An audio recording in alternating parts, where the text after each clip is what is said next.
بسم اللہ الرحمن الرحیم۔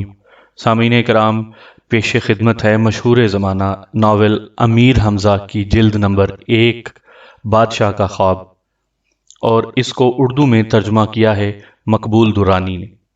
مقبول درانی کی زبانی کچھ سیاق و سباق جو کہ پیش کیے جا رہے ہیں۔ میں ان دنوں 5-6 سال کا تھا۔ ایک دن ایک مہمان آئے، 70-72 سال کی عمر، سفید داڑھی، سرخ و سفید چہرہ۔ لوگ انہیں سید صاحب کہتے تھے۔ سید صاحب کے سامان میں 20-25 موٹی موٹی کتابیں بھی تھیں۔ ایک کتاب کا وزن کم سے کم 2-2.5 سیر تو ضرور ہوگا۔ میں ان کتابوں کو دیکھ کر بڑا حیران ہوا، بھلا انہیں کون پڑھتا ہوگا؟ ایک ہی کتاب کو ختم کرنے میں برسوں لگ جاتے ہوں گے۔ پہلے ہی دن رات کو کھانا کھانے کے بعد گھر کے سب لوگ دالان میں جمع ہوئے۔ چاندنی کا فرش بچھایا گیا۔ ایک جانب سید صاحب کے لیے تخت بچھا، اس پر گاؤ تکیہ لگا۔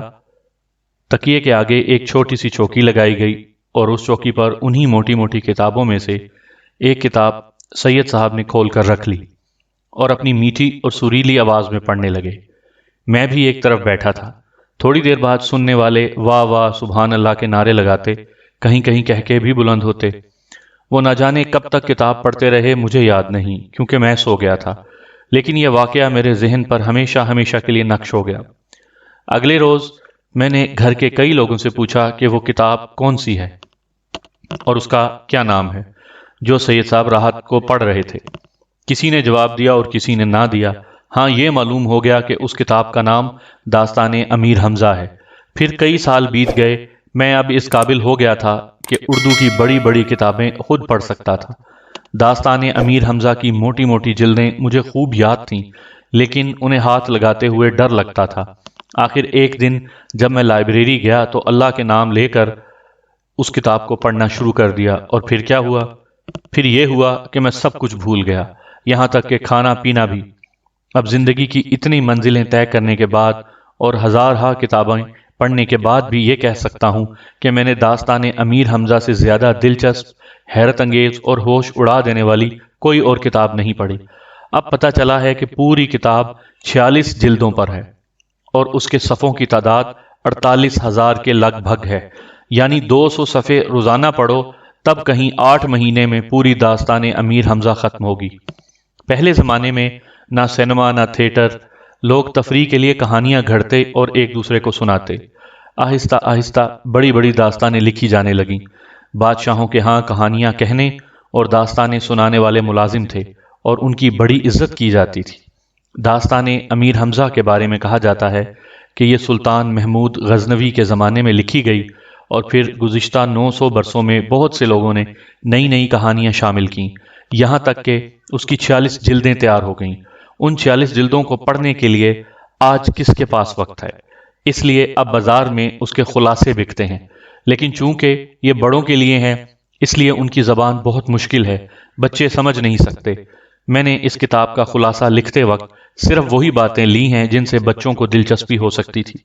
زبان اتنی آسان کر دی ہے کہ 5ویں جماعت کا بچہ بھی آسانی سے پڑھ سکتا ہے۔ یہ کتاب داستان امیر حمزہ کا پہلا حصہ ہے۔ پوری داستان 10 حصوں میں شائع ہوگی۔ مجھے امید ہے کہ آپ اسے بہت پسند کریں گے۔ مقبول جہانگیر۔ سامعین کرام، آپ سن رہے ہیں امیر حمزہ کی جلد نمبر 1 کا پہلا قصہ، جواہرات کا خزانہ۔ سینکڑوں برس گزرے، ایران کے ملک پر ایک بادشاہ قباد کامران حکومت کرتا تھا۔ شہر مدائن اس کا دارالحکومت تھا۔ اس کی حکومت میں رعایا خوشحال تھی۔ امیر غریب سب چین کی بنسری بجاتے تھے۔ قباد بڑا بہادر اور انصاف کرنے والا بادشاہ تھا۔ اسے رعایا کی بہتری اور آرام کی ہر وقت فکر رہتی۔ یہی وجہ تھی کہ سب اس سے خوش تھے اور اس کی سلامتی اور لمبی عمر کی دعائیں مانگا کرتے۔ قباد کے 40 وزیر تھے۔ وزیر اعظم یعنی سب سے بڑے وزیر کا نام القش تھا۔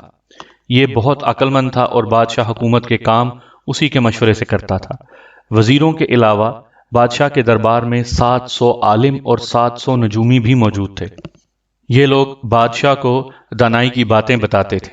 انہی دنوں شہر مدائن میں حضرت دانیال علیہ السلام کی اولاد میں سے ایک نہایت نیک اور سیدھا سادہ شخص بھی رہتا تھا۔ اس کا نام خواجہ بخت جمال تھا۔ وہ نجوم میں اس قدر ماہر تھا کہ لوگ دور دور سے اس کے پاس اپنی قسمت کا حال معلوم کرنے کے لیے آتے تھے۔ بخت جمال جو کچھ بتاتا وہ سب سچ نکلتا۔ اگر وہ چاہتا تو اپنے اس ہنر کی بدولت چند روز کے اندر اندر مالدار بن جاتا، لیکن وہ لالچی نہ تھا، کبھی کسی سے کچھ نہ مانگتا۔ ہاں، جو کچھ اسے اپنی مرضی سے کچھ دیتا وہ شکریہ کے ساتھ لے لیتا۔ آہستہ آہستہ خواجہ بخت جمال کے علم کی شہرت وزیر الکش کے کانوں تک بھی پہنچی، اور اس کے دل میں بھی بخت جمال سے ملنے کی آرزو کروٹیں لینے لگی۔ اس نے اپنے ایک غلام کو بخت جمال کے گھر بھیجا تاکہ وہ اسے اپنے ساتھ محل میں لے آئے، لیکن بخت جمال نے غلام کے ساتھ جانے سے انکار کر دیا اور کہا، اگر وزیر الکش مجھ سے ملنا چاہتے ہیں تو انہیں میرے گھر آنا چاہیے، مجھے ان سے ملنے کی خواہش نہیں، میں ان کے محل میں نہیں جاؤں گا۔ غلام نے یہی بات الکش سے جا کر کہہ دی۔ الکش پہلے تو غصے سے لال پیلا ہوا کہ ایک معمولی سا آدمی اس کی یہ جرت کہ وہ وزیر کے بلانے سے بھی نہ آئے اور ٹکا سا جواب دے دے، لیکن پھر کچھ سوچ کر وہ خود ہی اس کے ہاں پہنچ گیا۔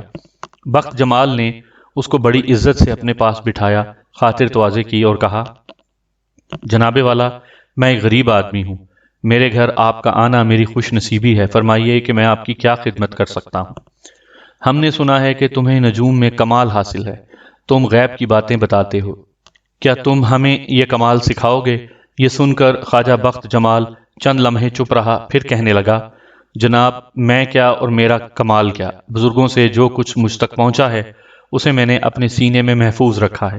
اگر آپ یہ علم حاصل کرنا چاہتے ہیں تو مجھے کیا انکار ہے، لیکن جناب اس کے لیے میرے ہی گھر آنا ہوگا آپ کو، ہمیں تمہاری یہ شرط منظور ہے، وزیر الکش نے کہا، اور پھر خواجہ بخت جمال کا امتحان لینے کے لیے اس سے چند باتیں پوچھیں، جن کا اس نے حساب لگا کر ایسا جواب دیا کہ الکش حیرت سے اس کا منہ تکنے لگا، کیونکہ یہ وہ باتیں تھیں جنہیں خود الکش کے سوا دنیا میں کوئی اور شخص نہیں جانتا تھا۔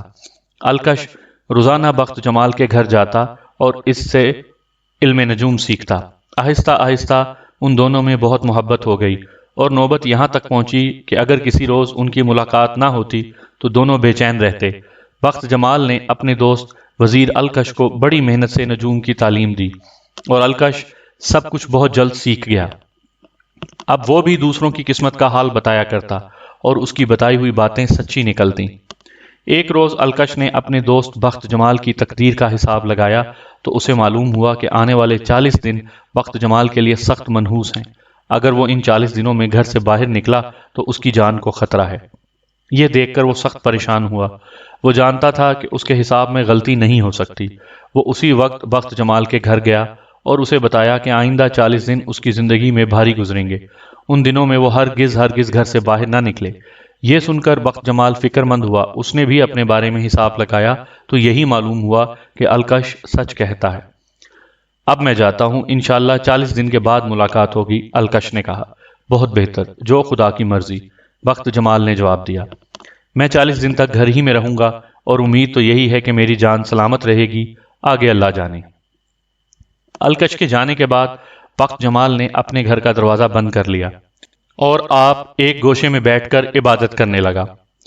دن ایک ایک کر کے گزرنے لگے، یہاں تک کہ 39واں دن بھی خیریت سے گزر گیا۔ اب بخت جمال کو اطمینان ہوا کہ منحوس گھڑیاں ٹل گئیں۔ 40ویں روز وہ صبح سویرے بیدار ہوا، نہا کر کپڑے پہنے اور یہ سوچ کر گھر سے نکلا کہ الکش سے ملاقات کرنی چاہیے۔ وہ بیچارہ ہمیشہ میرے گھر آتا رہا ہے اور میں ایک مرتبہ بھی اس کے ہاں نہیں گیا۔ الکش سے ملاقات کی خوشی میں وہ یہ بھی بھول گیا کہ 40واں دن پورا نہیں گزرا ہے اور ابھی آفت کی گھڑی اس کے سر پر کھڑی ہے۔ اس نے حساب لگانے کی بھی ضرورت محسوس نہ کی اور الکش کے محل کی جانب روانہ ہو گیا۔ الکش کے محل کی طرف 2 راستے جاتے تھے، ایک شہر میں سے اور دوسرا دریا کے ساتھ ساتھ۔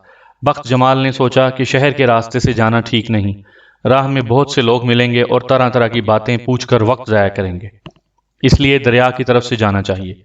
یہ سوچ کر وہ اسی راستے پر چل پڑا، چلتا گیا یہاں تک کہ دوپہر ہو گئی اور سورج اس کے سر پر چمکنے لگا۔ تب اسے احساس ہوا کہ وہ راستہ بھول کر ایک بیابان میں آ نکلا ہے۔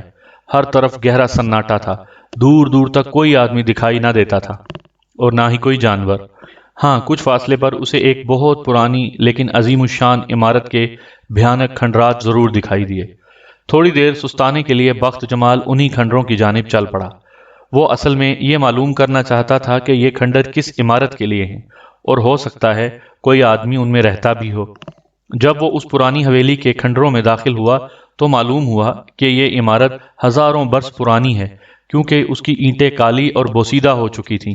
دیواروں پر سے جگہ جگہ مسالہ جھڑ چکا تھا۔ کھنڈروں کے اندر بڑے بڑے کمرے اور کوٹھڑیاں نظر آئی جن کے اندر اندھیرا تھا، اور دیواروں پر مکڑیوں نے بے شمار جالے تن رکھے تھے۔ چھتوں پر ہزار ہا چمگادڑیں بھی الٹی لٹکی ہوئی تھیں۔ بخت جمال یہ منظر دیکھ کر کسی قدر خوف زدہ ہوا، لیکن تھکا ہوا ہونے کے وجہ سے کچھ دیر آرام کرنا بھی چاہتا تھا، اس لیے ایک بند دروازے کے ساتھ پیٹھ لگا کر بیٹھ گیا۔ یکا یک اس کی نگاہ دروازے میں لگے ہوئے تالے پر پڑی۔ تالا بہت بڑا تھا، لیکن اسے زنگ کھا چکا تھا۔ بخت جمال نے بیٹھے بیٹھے ہاتھ بڑھا کر تالے کو چھوا اور ذرا زور لگایا تو وہ ٹوٹ گیا۔ تالا توڑنے کے بعد اس نے دروازے کو دھکا دے کر کھول دیا۔ ہلکے سے شور کے ساتھ دیمک لگی ہوئی لکڑی کا یہ بھاری دروازہ کھل گیا۔ اس نے جھانک کر دیکھا تو ایک تہ خانہ سا نظر آیا جس میں اترنے کے لیے سیڑھیاں بنی ہوئی تھی۔ وہ سوچنے لگا، خدا معلوم اس تہ خانے میں کیا ہے، دیکھنا تو چاہیے۔ وہ دھڑکتے ہوئے دل سے آہستہ آہستہ اس تاریک تہ خانے میں اترنے لگا۔ اب اس نے اپنے آپ کو ایک لمبے چوڑے ہال نما کمرے میں پایا جس کی چھت کو اونچے ستونوں نے سہارا دے رکھا تھا۔ یہاں ہر طرف گرد و غبار جمع ہوا تھا، ایک عجیب قسم کی بدبو پھیلی ہوئی تھی۔ ہال کے ایک گوشے میں کچھ چیزیں رکھی ہوئی تھیں۔ وہ ادھر گیا۔ یہ لوہے کے بڑے بڑے صندوق تھے اور ان سب میں تالے لگے تھے، لیکن انہیں بھی زنگ کھا چکا تھا، اس لیے بخت جمال کے لیے قفل کھولنا کچھ دشوار نہ تھا۔ چند منٹ کے اندر اندر اس نے سارے قفل توڑ ڈالے۔ اس نے جو ہی پہلے صندوق کا ڈھکنا اٹھایا تو مارے حیرت کے اس کا جسم سن ہو گیا۔ اسے اپنی آنکھوں پر یقین نہ آتا تھا۔ یہ صندوق جواہرات سے لبالب بھرا ہوا تھا۔ بخت جمال نے کانپتے ہوئے ہاتھوں سے دوسرا صندوق کھولا۔ اس میں بھی ہیرے، اشرفیاں اور سونے کے زیورات بھرے ہوئے تھے۔ اب اس نے صندوقوں کو گنا، ان کی تعداد 7 تھی اور سب کے اندر بے شمار دولت تھی۔ اس خزانے کو پا کر خواجہ بخت جمال کے ہوش اڑ گئے۔ اس کی سمجھ میں نہ آتا تھا کہ آخر یہ خزانہ اب تک لوگوں کی نظروں سے اوجھل کیوں رہا۔ وہ اتنا بدحواس ہو چکا تھا کہ اپنے علم کے ذریعے بھی اس راز کا حل پانے میں ناکام رہا۔ آخر اس نے فیصلہ کیا کہ وزیر الکش کو اس کے بارے میں بتانا چاہیے۔ یہ دولت میرے کس کام کی، میں اسے الکش کو دے دوں گا۔ وہ لڑکھڑاتے قدموں سے باہر نکلا، تہ خانے کا دروازہ بند کیا اور کھنڈروں سے باہر آ گیا۔ سورج اب بھی آسمان سے آگ برسا رہا تھا، لیکن خواجہ بخت جمال کو اس کی کوئی پرواہ نہ تھی۔ خزانہ پا لینے کی خوشی میں وہ دوڑتا ہوا شہر کی طرف گیا اور پھر وہاں سے الکش وزیر کے محل کا راستہ لیا۔ الکش کو جب اس کے خادم نے بتایا کہ خواجہ بخت جمال ملاقات کے لیے آیا ہے تو وہ بڑا حیران ہوا۔ اس کے حساب سے ابھی 40واں دن پورا نہیں ہوا تھا اور خواجہ بخت جمال کی جان سورج غروب ہونے تک خطرے میں تھی۔ وہ جلدی سے محل کے دروازے پر آیا، اسے بڑی عزت سے اپنے ساتھ اندر لے گیا اور کہنے لگا، خواجہ صاحب آپ نے کیوں تکلیف کی؟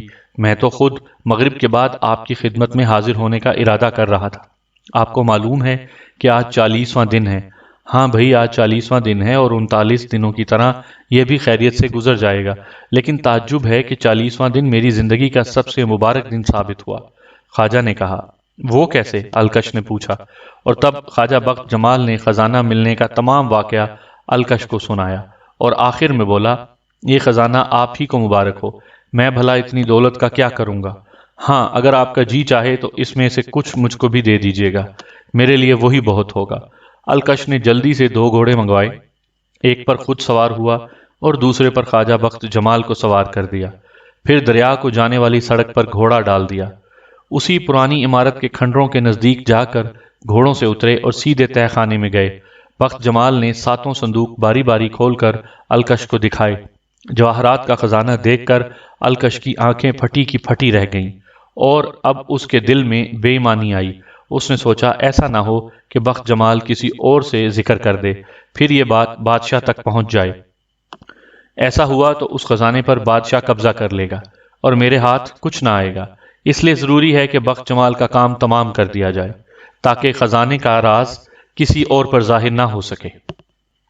یہ سوچ کر الکش نے بخت جمال کو پکڑ کر زمین پر گرا دیا۔